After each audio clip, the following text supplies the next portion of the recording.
1979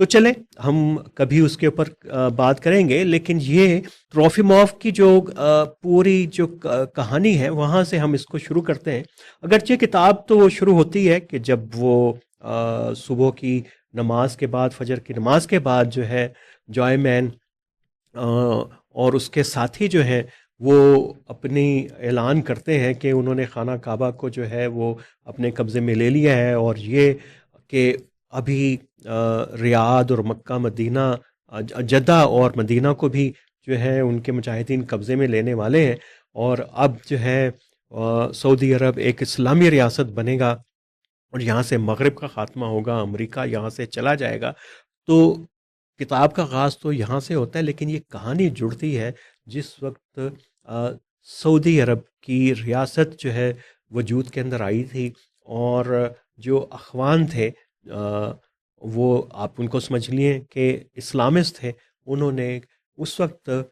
کہا تھا کہ یہ جو آل سعود کی جو حکومت بن رہی ہے یہ اسلامی حکومت نہیں ہے، کیونکہ اپنی ابتدا سے ہی جو ہے سعودی حکومت جو ہے وہ سلطنت جو ہے وہ اپنے تعلقات کو ایک دنیا کے، نئی دنیا کے ساتھ لے کے چلنا چاہتی تھی۔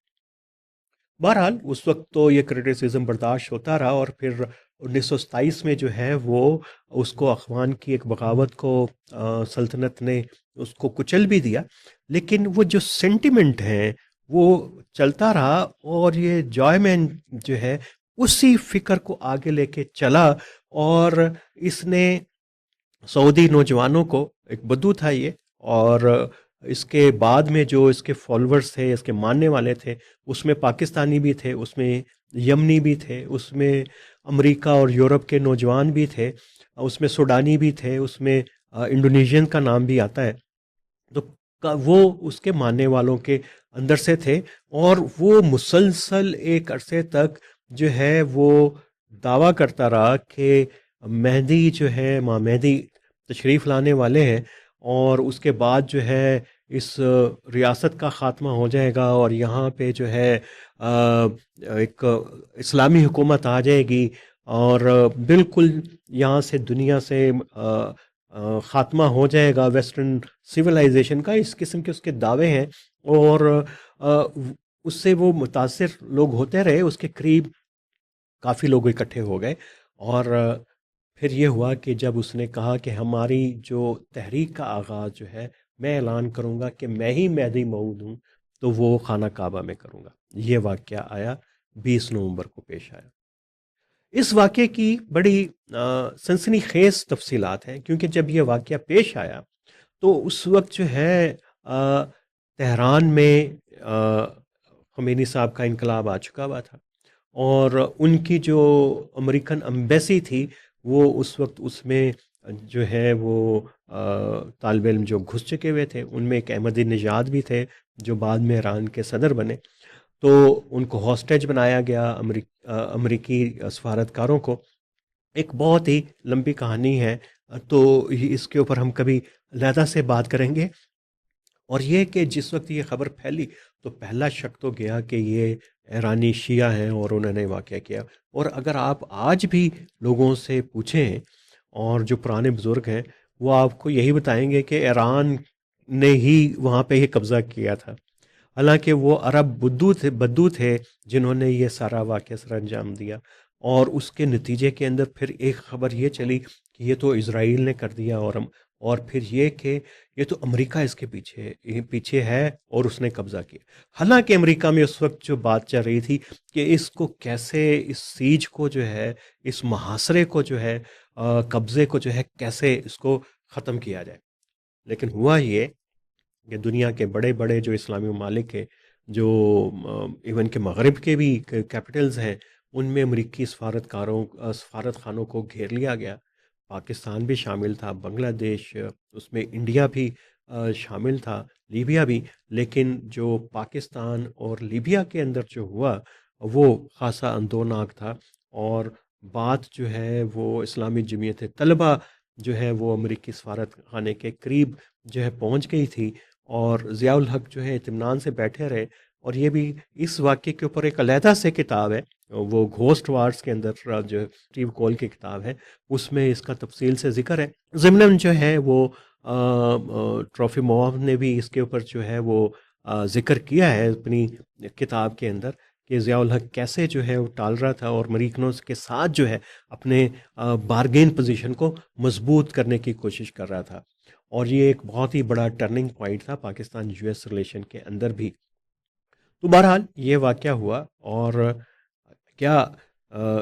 یہ ایک بہت ہی عجیب اور اچنبے کی بات تھی کہ اس چیز کو ختم کرنے کے لیے جو ہے وہ غور کیا گیا کہ کہاں سے جو ہے امداد طلب کی جائے اور پاکستان کا نام بھی آیا. سب سے بڑا خطرہ یہ تھا کیونکہ جو آ، اس کا جامعہ ان کا جو انفلوئنس تھا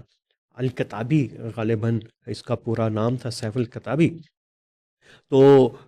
اس کے تو فالوور ہیں اور میں خانہ کعبہ کے اندر گولی چلانا کسی مسلمان کے لیے ایک بہت ہی ایک جو ہے مشکل کام تھا. اور اس کے لیے بہت ٹائم لگا یہ فیصلہ کرنے میں کہ ان کے خلاف آپریشن جو ہے وہ کون لیڈ کرے گا. بالآخر فرانس کی جو ہے مدد لی گئی اور ان کے اسپیشل کمانڈوز بلائے گئے ایڈوائزر کے طور کے اوپر. ان کے سامنے ڈرائنگز رکھی گئیں سرنگوں کی اس کی راہداریوں کی جہاں جہاں پہ بھی یہ ان کا قبضہ تھا. اور اس آپریشن کو جو ہے بہت ہی بروٹلی جو ہے لیڈ کیا تھا سعودی فورسز نے اور انہوں نے اس اس کا خاتمہ کیا. اور جب بعد میں پاکستانی ٹروپس جو ہیں وہ شامل ہوئے جب جو مرحلہ ان کی صفائی کا مرحلہ اور ان کو ہٹانے کا کام لاشوں کو ہٹانے کا کام اور یہ کہ اگر کوئی زندہ ہے کوئی زخمی ہے تو مزید کوئی خطرہ پیدا نہ کرے تو تب پاکستان جو ہے اس کے اندر شامل ہوا تھا. اور یہی ایک واقعہ تھا جس نے بنیادی طور پہ پاکستان اور سعودی عرب کے درمیان پہلے دفاعی معاہدے کی طرف جو ہے وہ پیش قدمی کروائی تھی. اور جب ہم نے پھر طائف کے اندر جو ہے پاکستان کا ایک برگیڈ جو ہے وہ تعینات ہوا تھا اور پھر یہ اس میں طے ہوا تھا کہ جو مقدس مقامات ہیں حرمین شریفین ہیں ان کی حفاظت جو ہے وہ پاکستانی دستے کریں گے. اور یہ اس کے بعد یہ معاہدہ ہوا تو اس واقعے کا اثر تھا. لیکن یہ واقعہ جو ہے بنیادی طور کے اوپر یہ اسامہ بن لادن کو اس نے بہت متاثر کیا اور بعد میں ایک پوری ریوولٹ ہوا سعودی حکومت کے خلاف. اور جو لوگ پکڑے گئے آپ کے علم میں اگر نہیں ہے تو یہ لائیں تو جس طریقے سے جب افغان سوویت وار شروع ہوئی تھی تو ایجپٹ کی لیبیا کی جیلیں کھول کے سارے جو لوگ ہیں افغانستان پاکستان بھیج دیے گئے تھے. اسی طرح جو لوگ اس سیج میں شامل تھے ان کو بھی افغانستان پاکستان بھیج دیا گیا کہ جا کے آپ افغانستان میں جہاد کریں. اور اس کا ایک اثر یہ ہوا کہ جو سعودی ریاست نے جو ہے وہابی اسلام کو تاکہ اس کے اوپر پریشر کم ہو اس نے وہابی اسلام کا پھیلاؤ جو ہے اس نے شروع کر دیا اور کئی چیریٹیز بنائی. اور اس کا ایک پوری ریاست کی سختی اور ایک مذہبی سختی جو ہے اس کے اندر آئی اور اس نے پوری دنیا میں ایک سخت وہابی اسلام کا جو ہے وہ پورا اس کو پرچار کیا. اور ویسٹ کے اندر بھی انہوں نے بہت ساری انویسٹمنٹ کی اسلامک سینٹر بنائے اور انڈونیشیا سے فلپین بلکہ فجی سے لے کے جو ہے وہ مراکش تک اس وہابی اسلام کے لیے انہوں نے مرکز بنائے جگہ جگہ اور ایک سخت اسلام کی تصویر پیش کی. اور ایم بی ایس اب کہتے ہیں کہ یہ ایک بہت بڑی غلطی تھی مانتے ہیں اور اب اس کو ریورس کرنا چاہتے ہیں. اور اسی طرح کی وہ باتیں کرتے ہیں اپنے انٹرویوز کے اندر کہ سعودی عرب تو ایک بڑا معتدل معاشرہ تھا اور یہ تو پھر افغان سوویت وار اور اس واقعے کی طرف ظاہر ہے وہ جان بوجھ کے اس کا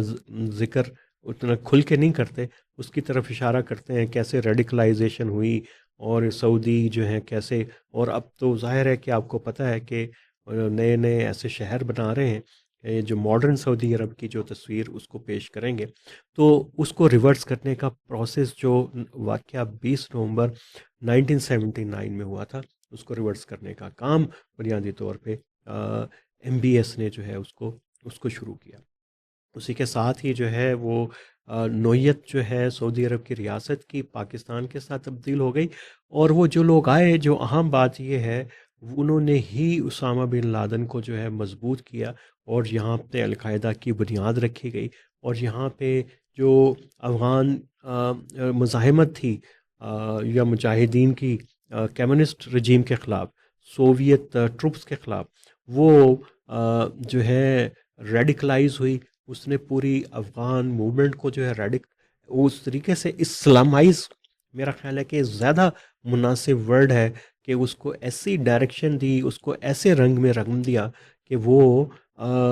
ایک عالمی موومنٹ کے جامعین کے کلر کے اندر، اسامہ بن لادن کے ویژن کے اندر جو ہے وہ کنورٹ ہوتی چلی گئی، اور اس کا خمیازہ پاکستان ابھی تک بھگت رہا ہے. سعودی عرب نے تو فیصلہ کر لیا ہے کہ وہ اپنی ریاست کی سمت درست کرے گا، اور اپنے معاشرے کو جو ہے وہ صحیح سمت کے اندر لے کے جائے گا. پاکستان میں فیصلہ تو ہو گیا ہے، لیکن اس کی امپلیمنٹیشن کے اوپر جو ہے وہ گو بھی کیفیت کی بھی ہے، اور یہ بھی معلوم نہیں ہے کہ یہ ساری چیزیں ہوں گی کیسے. تو اگر آپ نے پاکستان میں، اور خاص طور کے اوپر افغان سوویت جہاد میں، اور اس کے بعد 9/11 کے واقعات کو، تسلسل کو سمجھنا ہے، تو اس کے لیے سیج آف مکہ جو ہے وہ بڑی امپورٹنٹ اور اہم جو ہے کتاب ہے. اور یہ کہ اس نے کیسے عالم اسلام کے اندر سعودی عرب اور ایران کی مخاصمت اور ایک عام نیریٹو بنانے میں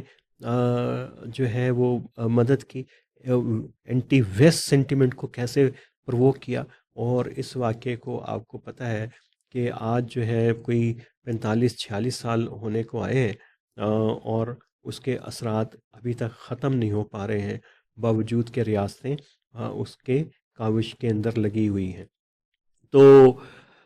یہ ایک کتاب ہے جس کا ہم چاہ رہے تھے کہ چونکہ بات چیت چل رہی ہے آج کل مڈل ایسٹ کے اوپر زیادہ، تو یہ کتاب بڑی معروف کتاب ہے، تو اس کا کم از کم جو خلاصہ ہے وہ آپ کے سامنے رکھا جائے. اور اس میں ڈیٹیلز، تفصیلات اور بھی ہیں،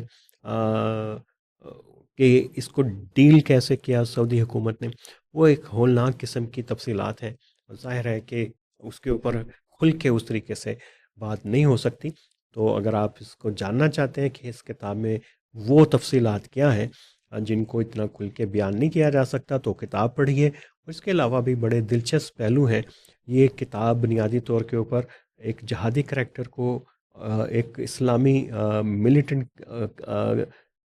ذہن کو سمجھنے کے لیے بھی بڑی اہم ہے، بلکہ یہ بھی کہ یہ بعض دفعہ جو چھوٹی سی ایک تحریک اور ایک چھوٹا سا نیریٹو جا کے کتنی بڑی جو ہے، اگر اس کو ہم گلوبل چینج نہیں کہہ سکتے تو کم از کم ایک بہت بڑی علاقائی